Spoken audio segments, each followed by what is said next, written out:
وعلیکم السلام. حضور میرا سوال بائبل کے بارے میں ہے. آپ نے اپنے خطبے میں بھی تھوڑا سا مینشن کیا تھا، قرآن کریم کے بارے میں خطبہ تھا، تو اس میں آپ نے کہا تھا کہ اگر عیسائی کو قرآن کریم جیسی کتاب ملی ہوتی جو جتنا ان کا حال ہوا ہے برا اس طرح نہیں ہوگا، اور قرآن کریم کا تو کوئی کمپیریسن نہیں ہے، مگر قرآن کریم اللہ تعالیٰ کی کتاب ہے اور مسلمانوں کی طرف سے انجیل بھی اللہ تعالیٰ کی کتاب ہے. مگر ہمیں یہ بھی پتہ ہے کہ انجیل بندوں نے لکھی تھی، وہ جس طرح ایک مسیح کی، جس طرح قرآن کریم تو نازل ہوا تھا حضور صلی اللہ علیہ وسلم کو. تو میں نے حضرت مسیح علیہ الصلوۃ والسلام کا حوالہ پڑھا تھا کہ اگر یہ عیسائیوں پہ اتری ہوتی تو وہ عیسائی اپنے مذہب سے اتنا بگاڑ پیدا نہ کرتے کہ وہ خدا تعالیٰ کے شریک بنانے لگ جاتے، اور یہودیوں پہ اتری ہوتی تو یہودی ہدایت سے خالی نہ ہو جاتے. ٹھیک ہے جی. تو رات جو ہے وہ حضرت موسیٰ کی کتاب کہلاتی ہے، لیکن اس میں بھی بہت ساری چینجز آ چکی ہیں جی. ترجمے ہو کے. انجیل جو ہے، انجیل میں بعض باتیں ایسی ہیں جو حضرت عیسیٰ علیہ السلام پہ اللہ تعالیٰ نے براہ راست وحی کی، ریویل ہوئی ہیں یہ باتیں. ٹھیک ہے.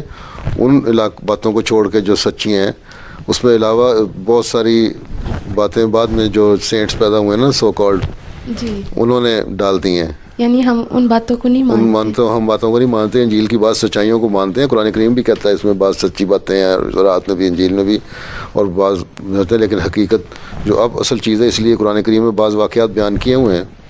ہم مانتے ہیں کہ بائبل میں جو نبیوں کا ذکر ہے، ہم مانتے ہیں کہ وہ سارے نبی صحیح ہیں، ان کا قرآن کریم میں ذکر نہیں ہے. بلکہ پھر قرآن کریم میں بھی ذکر ہے، لیکن قرآن کریم میں اللہ تعالیٰ یہ بھی فرماتا ہے کہ جو قصے میں بیان کر رہا ہوں، مطلب اللہ تعالیٰ فرماتا ہے کہ آپ حضرت صلی اللہ علیہ وسلم پہ جو اتر رہے ہیں، یہ قصے پہلی کتابوں پہ نہیں اترے، پہلے نبیوں کو بھی نہیں پتہ تھے.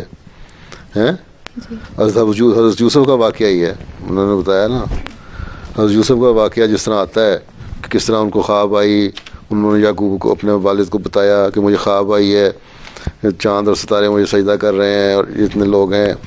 انہوں نے کہا اپنے بیٹوں کو، اپنے بھائیوں کو نہ یہ بتانا جو دوسرے ستیلے بھائی تھے. یہ سارا جو قصہ سارا چل رہا ہے وہ اور کہیں نہیں ملا. اللہ تعالیٰ کا ایک قرآن شریف میں اس طرح تفصیل ملتی ہے.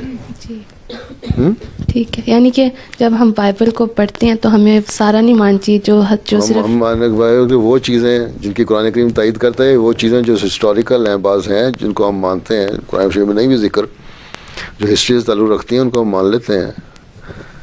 اور اس میں بھی یہ ہے کہ ان کی جہاں تک یہ نہیں مانتے ہم کہ ساری چیزیں ایک ریویلڈ بک کی صورت میں، وہی کی صورت میں آ رہی ہیں، بلکہ یہ ہے کہ بعض ہسٹوریکل ایونٹس جو ہوئے مختلف، جو ہسٹری سے ثابت ہو رہے ہیں اور اس میں بیان کر دیے ہیں ان سینٹس نے، ان کو بھی ہم ہسٹری کے طور پر مان لیتے ہیں،